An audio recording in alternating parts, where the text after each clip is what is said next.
The Interview by Ken Compton. The challenging part had passed, but the unimaginable was looming just 30 minutes away. Mandy had never anticipated her resume being selected after posting it online, yet an interview with a leading brokerage firm in the Midwest sent a surge of adrenaline coursing through her veins, keeping her poised on the brink of a nervous breakdown.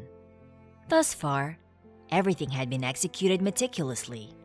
Punctual arrival, attire impeccably coordinated with a navy blue dress suit, discreet jewelry, absence of perfume, perfectly manicured nails, and ample copies of her resume in case of interruptions during the interview. These were all the essentials she had gleaned from a job search seminar. The instructor had also emphasized two crucial rules to remember. Mandy always maintained eye contact, which was rule number 1, but she fervently hoped she wouldn't forget rule number 2. After enduring 6 months of unemployment, she was desperate for this opportunity. As she pulled out into the parking garage at the designated north entrance, following the receptionist's instructions, she pressed the button for a validation ticket. "It's out, ma'am," the parking attendant informed her, pointing to the dispenser. "I need to refill it. Might take a few minutes." "All right, but please hurry. I have an interview," she replied, checking her watch. It was 1:05 p.m. Retrieving index cards from her purse, she reviewed the key details about the Loxon Corporation, such as its founding date, company motto, and stock holdings. Snippets of information she needed to keep fresh in her mind. According to the corporate website, the recent passing of Mr. Loxon, the company's founder, signaled a change in ownership. Glancing over his glasses, the parking attendant inquired, "What you readin'?" "Just brushing up on some facts about the company." Mandy swallowed her irritation and maintained a polite smile. "Good stuff," he remarked before returning to his task. "All clear now. Just hit the button again. Good luck with the interview." Gratefully, she retrieved the ticket and found a parking spot designated for visitors. Passing through the revolving doors, she spotted the elevators down the corridor past the security guard. He glanced over and frowned. "Excuse me, but how long have you been working here?" "I'm here for an interview. But if all goes well, I'll be working here a long time." "Oh, really? What position are you applying for?" "Executive assistant." She tapped her foot, watching the floor indicator above the elevator. "Well, if it's a man that interviews you, you should do well." His eyes were fixed upon her chest. Mandy looked him directly in his face. "Please don't stare at me that way because you're making me feel uncomfortable." He smirked but said nothing more as the elevator doors opened, allowing her to escape his scrutiny. Taking a deep breath, she selected the 21st floor, mentally preparing herself for the upcoming interview. Suite 210 was on the left, but before entering, she took a moment in the ladies' room to gather her composure, closing her eyes and stretching her tense muscles inside one of the halls. After a few minutes, she emerged and took a few sips from the water fountain, feeling the need to calm her nerves. Mandy walked in the office and observed the earth-toned decor and the middle-aged woman seated at the desk with the words Loxon Corporation prominently displayed behind her. "May I help you?" The deadpan gleam gave Mandy the sense that the lady wasn't too interested in dealing with her. "Hello, I have an interview scheduled for 1:30. My name is Mandy Nichols." She smiled and extended her arm. The woman looked at Mandy's hand but didn't shake it. "Have a seat and someone will be with you shortly." "Thank you. What is your name, by the way?" "Mrs. Tingles." She was no longer looking at Mandy but focused on whatever was in front of her. "Pleased to meet you." Mrs. Tingles kept her head down.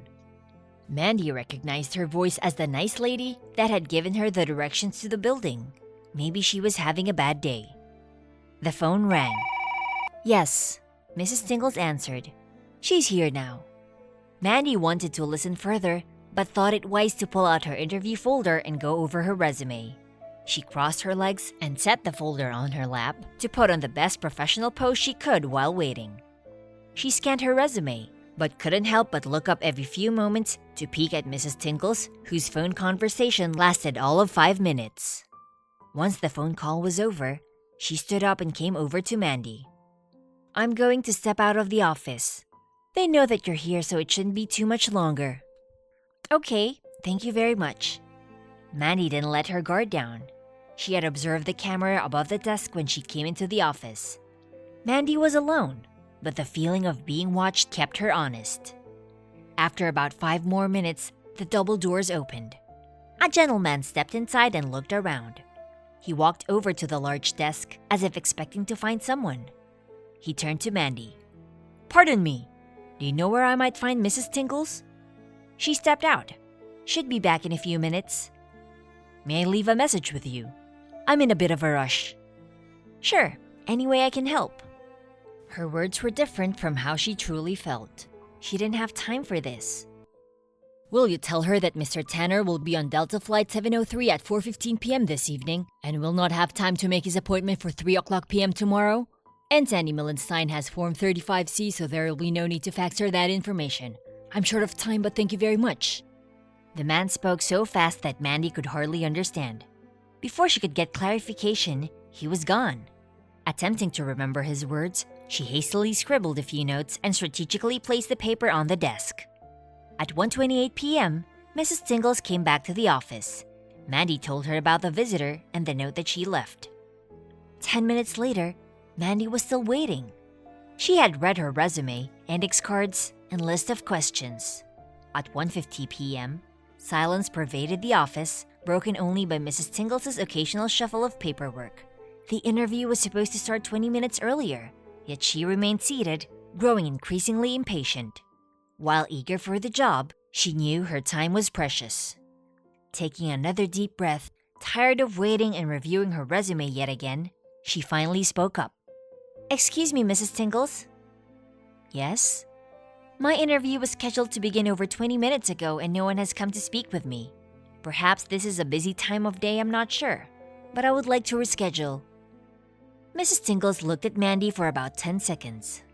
"We'll be in contact with you to set up another time." "That will be fine."